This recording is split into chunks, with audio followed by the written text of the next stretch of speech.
आज मैले के पकाउन गइरहेको छु यहाँ देखेर त हजुरहरूले थाहा पाइसक्नुभयो होला। सिद्रा छ, प्याज छ, लसुन अदुवाको पेस्ट छ, अनि अकबरे अनि टमाटर छ। यहाँ भाँडा पनि तातिसक्यो। अब तोरीको तेल राख्दैछु मैले। तेल मजाले तातिसकेपछि अब सिद्रा राखेर मजाले फ्राई गर्न गइरहेको छु। चलाउँदै फ्राई गर्नुपर्छ नत्र डढ्न सक्छ। उल्टाइ पल्टाइ गरेर पकाउँदैछु।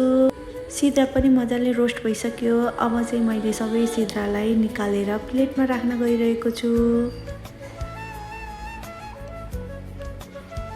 बाँकी रहेको तेलमा मेथी फ्राई, जिरा धनियाँलाई पनि राखेर पड्काउन गइरहेको छु।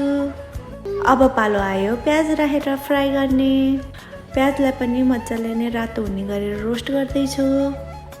अदुवा र लसुनको पेस्ट पनि राखिदिए। यसलाई नै एकछिन रोस्ट हुन दिन्छु। अब यतिको भइसकेपछि अकबरे खुर्सानीलाई राखेर मजाले चलाइदिन्छु। यतिको भइसकेपछि अब म टमाटर राख्न गइरहेको छु। टमाटरलाई राखिदिए। टमाटर राखेपछि एकछिन मजाले नै चलाइदिएर यसलाई एकछिन नछोपिकन पकाउँछु। टमाटरले आफै पानी छोड्छ। अब यसलाई एकछिन छोपेर पकाऊँ है त। कति मजाले टमाटर पाकिसक्यो। अब बेसार पनि राखिदिन्छु। अब यसलाई एकछिन चलाऊँ है त।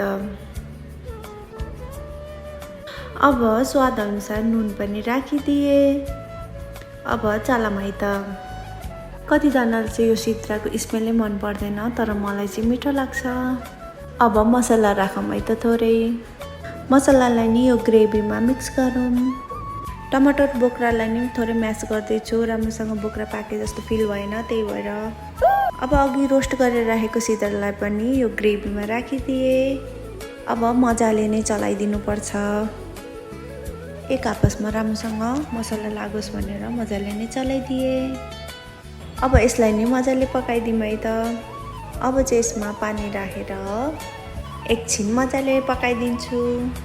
पानी राखिसकेर मजाले चलाइदिए।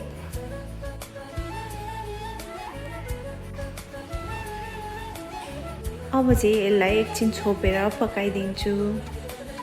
हरियो धनियाँलाई पनि काटेर छर्नको लागि रेडी पार्दैछु। यहाँ सिद्राको अचार रेडी भयो।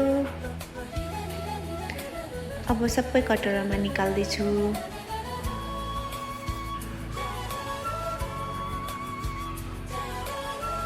अब चाहिँ काटेर राखेको हरियो धनियाँलाई पनि माथिबाट छरिदिए। अब यसलाई मिक्स गरिदिउँ है त। हेर्नुहोस् त, हेर्दै खाउँ अनि कति मिठो बनेको छ। By by.